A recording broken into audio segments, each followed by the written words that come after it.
राज्यातल्या सर्व शेतकऱ्याला सांगू इच्छितो की राज्यामध्ये आज 9 जून 10 आणि 11च्या दरम्यान राज्यामध्ये म्हणजे दक्षिण महाराष्ट्राकडे पाऊस पडणार आहे, म्हणून हा अंदाज लक्षात घ्यायचा.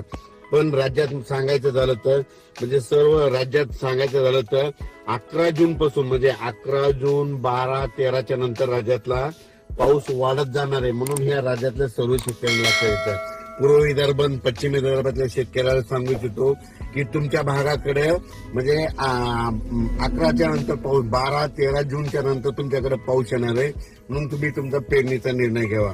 त्याच्यानंतर दक्षिण महाराष्ट्रातल्या शेतकऱ्याला सांगू इच्छितो की दक्षिण महाराष्ट्राकडे म्हणजे तुम्हाला सांगायचं झालं तर आज म्हणजे 9 जून 10 11 12 तुमच्याकडे 9 10 11 12 पासूनच पाऊस तुमच्याकडे चांगल्या प्रमाणात पडणार आहे, म्हणून हा अंदाज लक्षात येतो.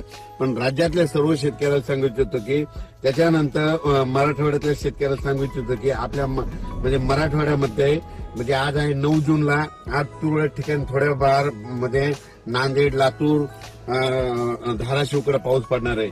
10 जूनला नांदेड लातूर धाराशिवकडे पाऊस पडणार आहे. त्याच्यानंतर 11 जूनला मराठवाड्याकडे चांगला पाऊस वाढत जाणार आहे, म्हणून हा मराठवाड्यातल्या शेतकऱ्यांना लक्षात यायचा.